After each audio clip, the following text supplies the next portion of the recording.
What's going on? It's your boy Fish, bringing you the news like I do. Haven't done one of these in a super long time.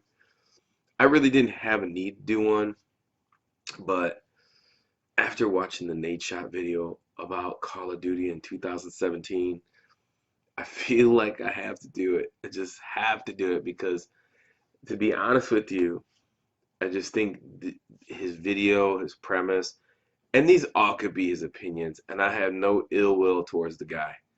But I have to make this video because I completely disagree with what he's saying. However, how I do it, wow, mind blown, boom. Let's get right into it. I have not played the newest installation of Call of Duty at all this year.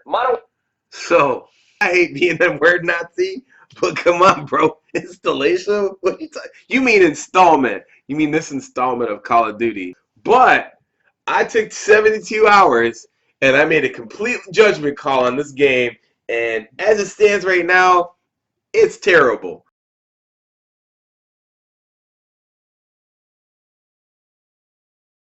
It's crazy. Where do you think this game's gonna take you in 72 hours? Life is great. I got cars. I'm buying a new car. I gotta get back in my G-Wagon. I don't know nothing against Nadeshot. Everybody uses Call of Duty as a stepping stone. Once you move forward, you should never look back in the rearview mirror. As long as the game itself has the core components that make Call of Duty Call of Duty, we're going to be just fine. No matter what environment we're going to be. And here's the thing. Call of Duty does have the same core components. And you were right in the beginning. Because we have to remember what made Call of Duty great. And that is YouTube. If there wasn't a YouTube, there would be no Nadeshot. He wouldn't be as big as he was. He wouldn't have gone down the path that he's have went. We're seeing a resurgence, a rebirth in Call of Duty. And this is why I'm kind of confused. Because if you're a true Call of Duty fanboy, or a fan, or esports, whatever you want to call yourself, if you've been here for 10 years, you would know this right off the rip. Because if you really truly do love Call of Duty and you want to see changes and stuff like that, I mean, you would have probably played the game thoroughly through itself. Then you would have looked online and realized that this game is having a resurgence under the younger generation of players. And they've created their own community. It's their time, which I find amazing. If it wasn't for YouTube and people showing other people showing how to use guns and how great they are, and then that person tries it, and then they make a video, and that's where Nadeshot is wrong, because the casual community is gonna love all the different variants and love all the different things in the game, and they're going to express themselves, and that's the art of it, and that's going to be the change in it.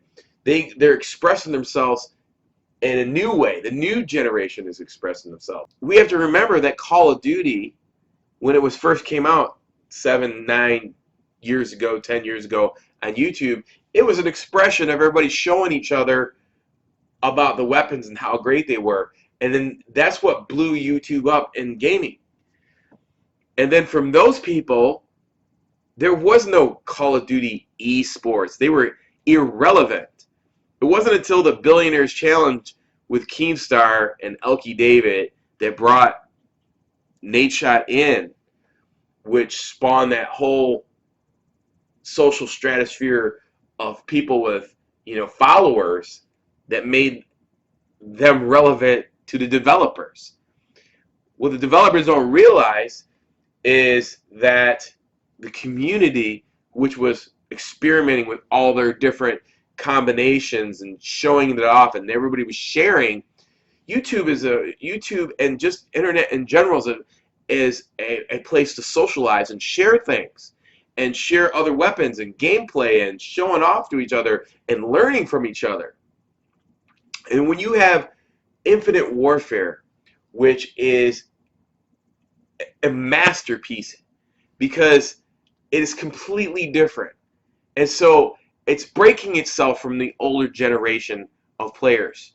You can't look in the back. You can't look in the rearview mirror to move forward.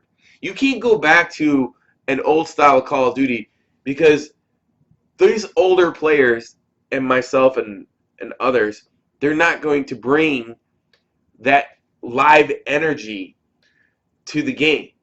You got Nadeshot driving a G-Wagon and hanging out with his girl and doing all these videos.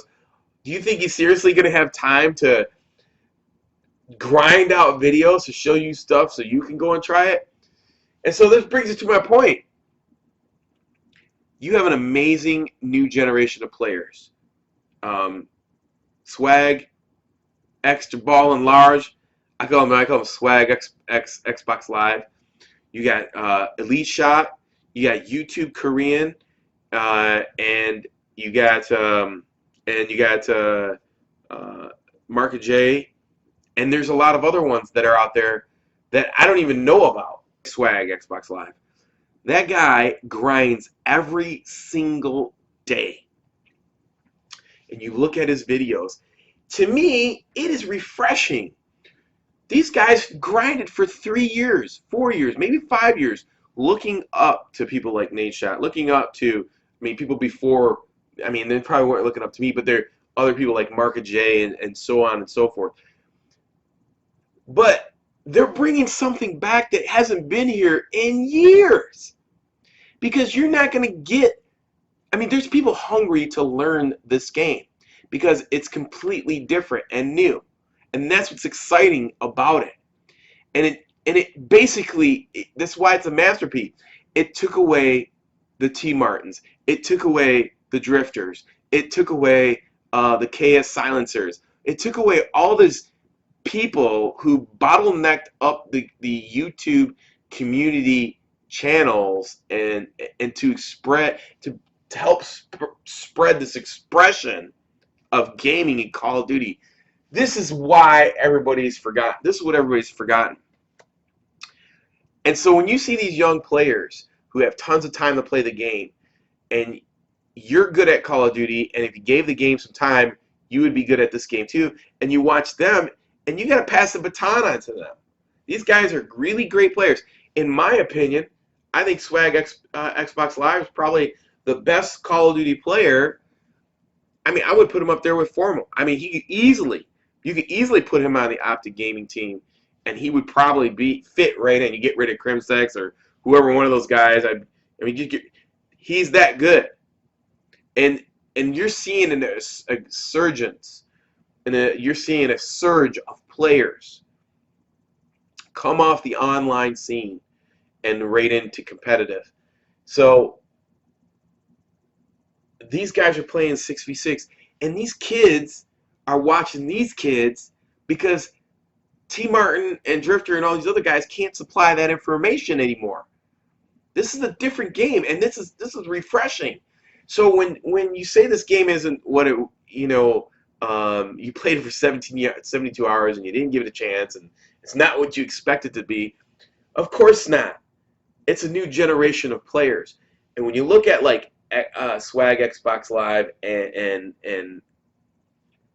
Elite Shot and Young Korean and others out there, Mark J's and stuff, these guys are coming up. These are the new generation of players.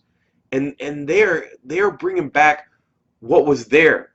And you should know this. 2005, 6, 7. That's when you saw all the Blame Truce and Excalizors and myself and other people posting videos and getting tons of views because people wanted to watch it and learn and duplicate that stuff. That's what made Call of Duty popular. That's what's awesome about that.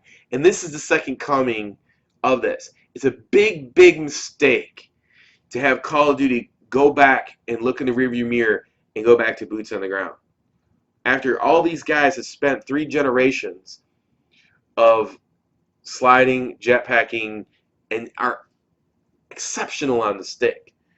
So to take that away and then go backwards again, it's, you've already killed a portion of the community.